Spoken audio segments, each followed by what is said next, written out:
یہ زیادہ ضرورت. رسول اللہ صلی اللہ علیہ وسلم کے پاس وہ عورتیں آئی بڑے موٹے موٹے سونے کی طرح پہنی ہوئی تھی. رسول اللہ صلی اللہ علیہ وسلم نے فرمایا بیٹا اس کی زکات دیتے ہو؟ میرا اللہ نے تو کر دی. فرمایا قیامت کے دن یہی آگ میں پگھلا کر تمہارے جسم پر ڈالا جائے گا. اس سے بہتر نہیں ہے کہ اس کی زکات ہے. بڑی ایمان والی عورت تھی. دونوں کم نثارے اللہ کے رسول کی خدمت میں رکھ لی. میں نے اللہ اس کے رسول کے نام سے دیکھ. اگر یہ اتنے خطرناک ہے تو میں نے سارے دیکھ تاکہ میں کل قیامت کے دن کے عذاب سے اپنے آپ کو بچاؤں. حالانکہ زکات نکالتی تو ڈھائی کی ضرورت کی کتنی نکل، لیکن جس چیز کو رسول اللہ صلی اللہ علیہ وسلم نے ان الفاظ میں بیان کیا اس عورت نے اسے رکھنا بھی بتا دیا. ایک مرد نے سونے کی انگوٹھی پہنی نہیں، شریعت سے حرام ہے. مرد حضرات جو سونا پہنتے ہیں یہ گلے میں پہن لیں، یہ انگوٹھیاں پہن لیں، یہ سب حرام ہے. یہ شیطان ہمیں بہانا سکھاتا ہے کہ سوال میں ہمیں کچھ ہو گیا ہم اس لیے پہن لیں. انگوٹھی پہنے میں رسول اللہ صلی اللہ علیہ وسلم تو ابھی کیا ہے اصول انگوٹھی ہے سونے کی، ہماری تو حرام ہے بھائی. تم نے اٹھائی اور پھینک دی کہ جو اللہ کے رسول کو پسند نہیں آ رہا میں نہیں.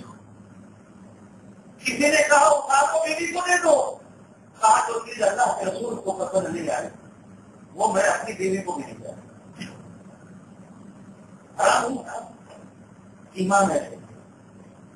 ساڑھے 7 تولہ سونا عورت کی ضرورت ہے، اور وہ سونا اگر عورت کی ملک میں ہے قبضے میں ہے تو اس کی زکات عورت سے ہے اگر 7.5 تولے سے زیادہ. اور اگر عورت اپنے خامد سے کہتی ہے میری زکات تم دے دو، آپس میں پیار محبت رہتا ہے تو ٹھیک ہے خامد دے دو. اور اگر خامد میں نہیں دیتا تو باپ عورت کو نہیں، عورت اس زیور میں سے تھوڑا دیکھ کر اس کی زکات ادا کرے. یہ نہیں ہے کہ مجھے خامد بھی نہیں دیتا بیٹے بھی نہیں دیتے تو میں زکات کہاں سے دوں، اس سونے کو بھی چھوڑ. اتنی تعداد میں دے دو جتنی تعداد میں تم اپنی زکات کو ادا کر سکو. 7.5 تولے سونے سے جتنا زیادہ سونا ہے وہ اس کا زائدہ ضرورت ہے. اسلام کہتا ہے کہ زائدہ ضرورت چیز جو ہے اس پر زکات ہے، ضرورت کی جو چیز ہے اس پر زکات ہے. اسی طرح گھر کے اندر برتن ہے آپ کے استعمال کیے ہو چاہے کروڑوں سے آپ استعمال کرتے ہیں اس سے زکات. لیکن آج کل عورتیں صرف شیشے میں سجا کے رکھتی تھی، وہ استعمال نہیں کرتی. وہ دکھانے کے لیے ہوتا. مہمان آئے تو دیکھیے ہمارے گھر میں کتنے فراق کے سیٹ پڑے ہیں، کتنے چہرہ کے ہیں، کتنے بھوجن کے ہیں. استعمال نہیں ہوتا. استعمال گھر والوں کو وہی پرانی پلیٹیں استعمال کرائی جاتی ہے، پرانے کپوں میں چائے دی جاتی ہے، وہ نیچے میں پڑے رہتے ہیں. استعمال پر قیمتی سے قیمتی برتن بھی ہو زکات نہیں. لیکن جو فالتو پڑا ہے جتنے سیٹ پڑے ہیں اب شریعت کہتی ہے کہ ہم ان کی قیمت لگائیں گے. اگر ان کی قیمت 7.5 تولے سونے سے زائد ہے تو گھر کے ان برتنوں پر بھی زکات آئے گی. عورتیں گھروں میں بستر بناتی ہیں، کپڑے بناتی ہیں. میرے دوستوں اگر تمہیں اس کا ضرورت ہے کہ میرے گھر میں واقعی 20-25 مہمان آتے ہیں 20 بسترے بنا رہے ہیں، اور اگر صرف شو کے لیے بنا گئے مہمان آتا ہے تو بیچارہ خالی چارپائی پہ سوتا ہے، مہمان کو بھی نہیں ملتا اور گھر والوں کو بھی بستر نہیں ملتا تو ہم ان کی قیمت لگائیں. اگر بچے کپڑوں کے بھرے پڑے ہوئے ہیں ہر 7-2 سال کے بعد ہانگ کانگ سے جاتے ہیں آپ پیٹیاں بھری کی بھری ویسی پڑی ہوئی ہیں استعمال ہی نہیں ہوئی، تو شریعت کہتی ہے کہ یہ زیادہ ضرورت مال پڑا ہے ہم ان کی قیمت لگائیں گے، ویلیو لگائیں گے. اگر یہ 7.5 تولے سونے سے زائد کی قیمت کے ہو گئے یہ کپڑے جو فالتو پڑ گئے تو شریعت کہتی ہے اس پر بھی زکات ہے.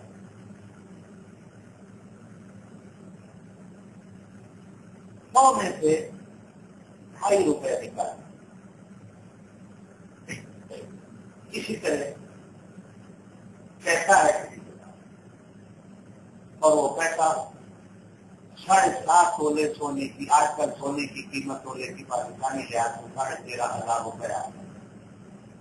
اور 13,500 کو اگر ہم خاص کی طرف دیکھیں تو 1,40,000 50,000 جتنا بھی جا بنتا ہے یہ آپ کی ضرورت ہے. اس سے زائد اگر آپ کے پاس بینک میں پڑا ہے آپ کے قبض میں پڑا ہے تو بچنے کا راستہ نہیں. ہمارے ہاں تو بچنے کے بڑے راستے ہیں. کچھ لوگ بینکوں میں جا کر لکھا دیتے ہیں میں شیعہ ہوں زکات نہیں کرتے, یا بینک مینیجر اس طریقہ سکھاتا ہے کہ بینک سے پہلے میں آپ کے سیونگ اکاؤنٹ سے پیسے نکال کر کرنٹ اکاؤنٹ میں ڈال دیتا ہوں, رمضان کے بعد وہ پیسے پھر کرنٹ سے نکال کر پھر ان میں ڈال دوں گا, زکات نہیں کرے. یا سیونگ پہ زکات ہے کرنٹ اکاؤنٹ پہ زکات نہیں, مختلف بہانے. میرے دوستوں اللہ کے قانون میں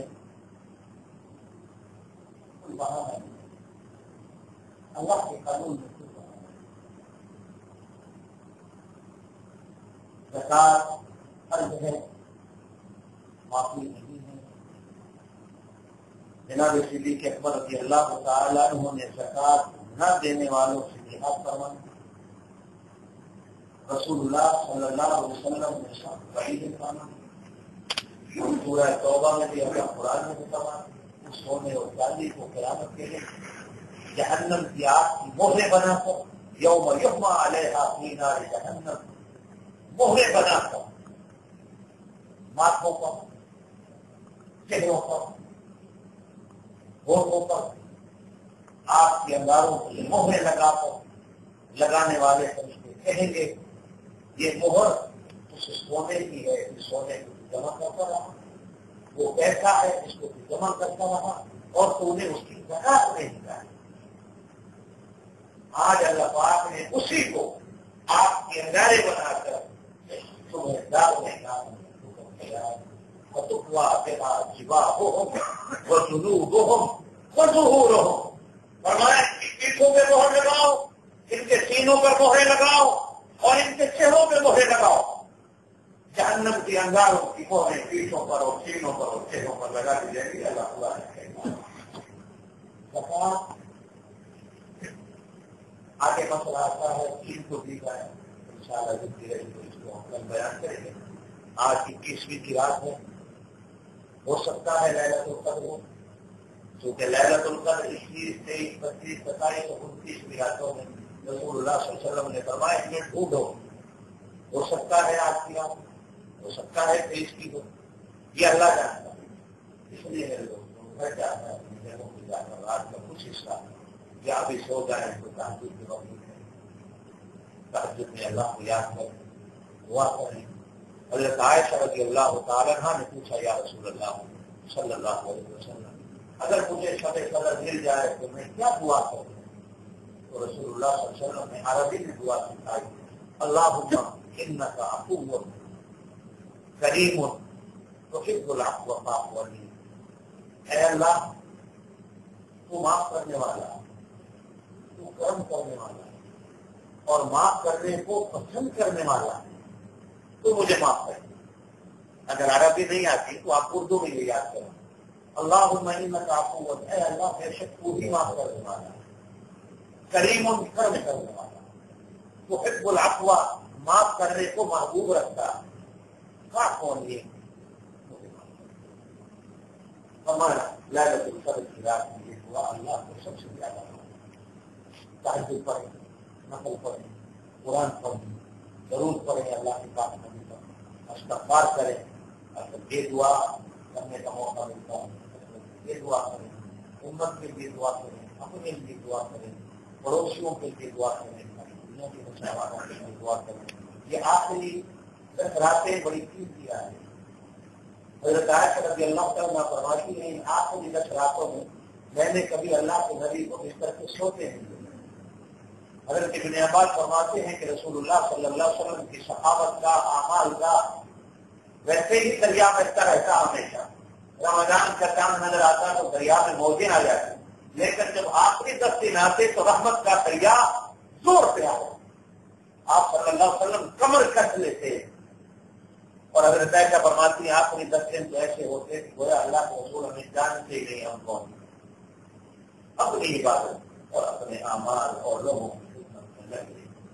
دوستو، نہ جانے کس کے مقدر میں آئندہ رمضان آئے گا نہیں آئے گا، یہ جاتے باہر سے ہوتے ہیں آخری 10 واقعے میں جتنا ہو سکے فجر کی نماز جماعت سے ادا کریں۔ اگر مسجد کے نزدیک رہتے ہیں گھروں میں کوشش کریں باہر ادا کریں، تہجد ادا کریں، قرآن کی تلاوت کریں، استغفار کریں۔ اللہ پاک آپ کو مجھے عمل کی توفیق نصیب فرمائے۔ اللہ یا اللہ ہم تمام کو لیلۃ القدر نصیب فرما، لیلۃ القدر کی عبادت نصیب فرما۔ یا اللہ لیلۃ القدر کی سب کو عبادت نصیب فرما۔ الہ العالمین یہ رمضان المبارک کو آپ ہم بتائے اللہ ان جنت کا سرٹیفکیٹ بانٹتا ہے، اللہ ہم سب کو جنت میں داخلہ نصیب فرما۔ جہنم سے پناہ کے سرٹیفکیٹ بانٹتا ہے، اللہ ہم سب کو جہنم سے پناہ نصیب فرما۔ الہ العالمین ہماری دعاؤں کو قبول فرما۔ یا اللہ ہماری دعاؤں کو قبول کروا۔ یا اللہ جو کچھ تیرے محبوب نے ان راتوں میں تجھ سے مانگا ہمیں نصیب کروا، اور جن چیزوں سے تیرے محبوب نے پناہ مانگی ہمیں پناہ نصیب کروا۔ اللهم صل وسلم وبارك على سيدنا ومولانا محمد وعلى اله وصحبه اجمعين۔ سبحان ربك رب العزة عما يصفون وسلام على المرسلين۔